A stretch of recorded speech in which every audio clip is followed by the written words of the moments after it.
Coba bayangkan seluruh angka di laporan keuangan, grafik penjualan, atau informasi laba perusahaan. Semuanya tidak muncul begitu saja. Nah, sebelum kita bisa menghasilkan informasi akuntansi untuk pengambilan keputusan, suatu perusahaan harus memproses transaksi dengan terstruktur. Nah, di dalam akuntansi sendiri terdapat konsep yang disebut dengan processing cycle, yaitu serangkaian langkah bagaimana data transaksi ditangkap, disimpan, diproses, hingga menghasilkan output informasi. Nah, mulai dari pencatatan bukti transaksi, penyimpanan data, pengolahan, hingga akhirnya bisa berubah menjadi suatu laporan keuangan yang siap dipakai untuk menilai kinerja dan menentukan arah keputusan suatu perusahaan. Nah, pada tahap data input, sistem itu mencatat dan mengidentifikasi seluruh data yang muncul dari suatu transaksi. Nah, tahap itu memastikan bahwa setiap aktivitas bisnis itu terekam secara lengkap dan akurat. Data yang dikumpulkan itu harus mencerminkan 3 hal utama. Yang pertama, aktivitas apa saja yang terjadi, sumber daya atau barang apa yang terlihat, serta pihak yang melakukan transaksi.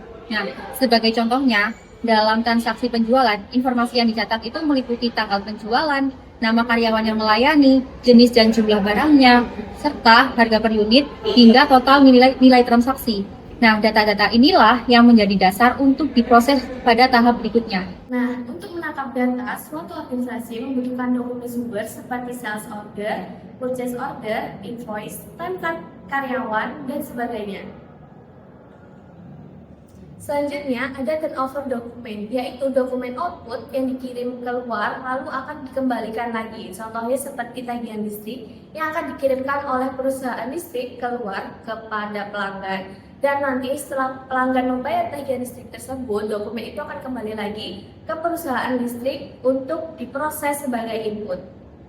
Setelah data masuk, lalu data disimpan. Nah, penyimpanan data ini itu menggunakan konsep ledger, baik general ledger maupun subsidiary ledger. General ledger itu menyimpan data secara ringkas untuk tiap akunnya, sedangkan kalau misal subsidiary ledger itu berisi lebih detailnya seperti pembeli per pelanggannya. Penyimpanan data itu menggunakan teknik pengkodean. Kode urut itu setiap itemnya diberi nomor secara urut. Kode blok itu terdiri dari kelompok angka yang dicadangkan untuk kategori data tertentu. Kode grup itu terdiri dari beberapa bagian angka yang menunjukkan arti berbeda. Terakhir, kode mnemonik itu terdiri dari huruf atau kombinasi huruf angka yang mudah untuk diingat untuk mengidentifikasi sesuatu. Setelah kode dibentuk, maka selanjutnya membentuk bahkan akun.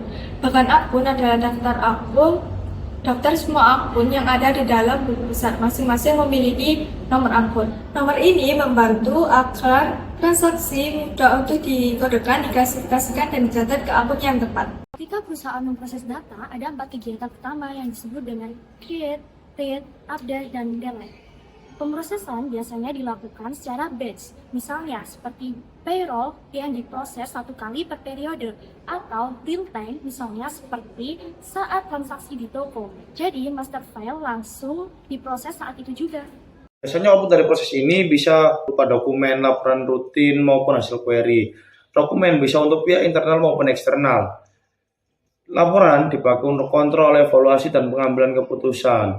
Sementara query biasanya bersifat on demand, misalnya mencari data tertentu untuk menjawab pertanyaan tertentu. Saat ini, organisasi modern hanya memproses transaksi aplikasi saja, tetapi organisasi juga menggunakan Enterprise Resource Planning atau ERP yang mana mengintegrasikan seluruh proses perusahaan seperti revenue cycle, expenditure cycle, produksi, HR, hingga general ledger ke dalam satu sistem dan satu database terbesar.